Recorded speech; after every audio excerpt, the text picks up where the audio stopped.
പ്രാവശ്യം പനിയൊക്കെ ആയിരുന്നു. പിന്നെ കൊല്ലം മൈതാനത്തൊക്കെ പോയി അവിടെയെല്ലാം കുറച്ച് നേരം നടന്ന് ചിലവഴിച്ച്.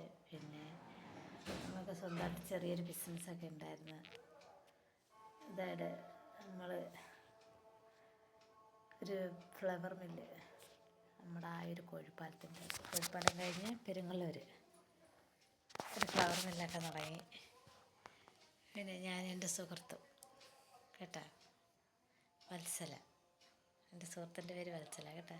കൂട്ടുകാരെ, ഞങ്ങളുടെ വീഡിയോ ഒക്കെ കാണണം, ഷെയർ ചെയ്യണം, ലൈക്ക് ചെയ്യണം, കമൻ്റ് അടിക്കണം, സബ്സ്ക്രൈബ് ചെയ്യണം കേട്ടോ. എല്ലാവർക്കും സുഖമല്ലേ? ഞങ്ങൾ ആദ്യമായിട്ടാണ് ഒരു വീഡിയോ ചെയ്യുന്നത് കേട്ടോ. എൻ്റെ കൂട്ടുകാരി വായി നോക്കി, ഇതാ എൻ്റെ കൂട്ടുകാരി കേട്ടോ, എൻ്റെ കൂട്ടുകാരി. Okay, hi. ഇതാണ് എൻ്റെ കൂട്ടുകാരി. ഞങ്ങൾ ചങ്ക, പക്ഷെ അന്ന് എപ്പോഴും അടിയിടുകയും വഴക്കൂടുകയൊക്കെ ചെയ്യും കേട്ടോ. ഭയങ്കര വഴക്കാണ് ഞങ്ങൾ തങ്ങൾ. ഞാൻ പറയുന്നത് അവൾക്ക് ഇഷ്ടമല്ല, അവൾ പറയുന്നത് ഞാനും കേൾക്കത്തില്ല. അങ്ങനെ ഞങ്ങൾ രണ്ടുപേരും. പക്ഷെ ഞങ്ങൾ എപ്പോഴും ഒരു കുറച്ച് നേരത്തേനേ ഉള്ളൂ കേട്ടോ, കുറച്ച് നേരത്തേനേ ഉള്ളൂ, എപ്പോഴും ഒന്നുമില്ല. കൂടുതൽ നേരം ഞങ്ങൾ പിണങ്ങിയിരിക്കത്തില്ല, കുറച്ച് നേരത്തിന് മാത്രമേ ഞങ്ങൾ പിണങ്ങിയിരിക്കും. പക്ഷെ അതിനകത്ത് ചിരിയുണ്ട്, കളിയുണ്ട്, തമാശയുണ്ട്, എല്ലാം ഉണ്ട് കേട്ടോ. എൻ്റെ വേറെ വീഡിയോ ആണ് അംബേദ്കറിൻ്റെ വീഡിയോ ഭയങ്കര ഫാൻസാണ്, അംബേദ്കറിൻ്റെ ഫാൻസാണ് കേട്ടോ. എന്താ വീഡിയോ തിരക്കാ ശ്രദ്ധയിലാവളോ അതിനകത്ത്. നമ്മളിനി നല്ലൊരു വീഡിയോ ആയിട്ട് ഞങ്ങൾ ഇനിയും വരും കേട്ടോ.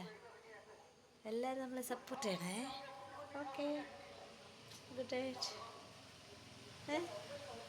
പിന്നെ ഞങ്ങൾക്ക് മുളക് പൊടിയുണ്ട്, മല്ലിപ്പൊടിയുണ്ട്, മഞ്ഞൾപ്പൊടിയുണ്ട്, പിന്നെ കാശ്മീരുണ്ട്, ബിരിയാണിയുണ്ട്, സാദാ മുളകുണ്ട്. ഇതെല്ലാം ഞങ്ങൾ കടകളിൽ പോയി ഓർഡർ അനുസരിച്ച് എടുത്ത് ഞങ്ങൾ വീട്ടിൽ വന്ന് കഴുകി ഉണക്കി വൃത്തിയാണം പൊടിച്ച് അത് തണുപ്പിച്ച് നല്ല പാക്കിങ് ഒക്കെ ചെയ്ത് ഞങ്ങൾ പുറത്ത് കൊണ്ടുപോയി നടന്ന ബിസിനസ്സാണ് ഞങ്ങളുടെ തൊഴിൽ കേട്ടോ. ബിസിനസ് ചെയ്തിരിക്കുന്നത്. നിങ്ങളെല്ലാവരും ഞങ്ങളെ സപ്പോർട്ട് ചെയ്യണേ, എല്ലാവരും ഞങ്ങളെ സപ്പോർട്ട് ചെയ്യണേ. ഇതാണ് എൻ്റെ കാന്താരി കേട്ടോ, ഭയങ്കര കാന്താരിയാണ്. ഞങ്ങൾ ഇതിന് മുന്നേ ഇത് യൂട്യൂബിലൊരു വീഡിയോ ഇട്ടിട്ടുണ്ട്. ഞങ്ങളുടെ മില്ലിൽ ഞങ്ങൾ രണ്ടുപേരും ഇരിക്കുന്നത്. അതെല്ലാവരും ശ്രദ്ധിച്ചോന്ന് എനിക്കറിയത്തില്ല.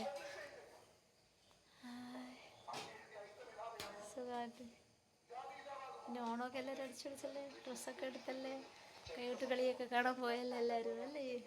എല്ലാവരും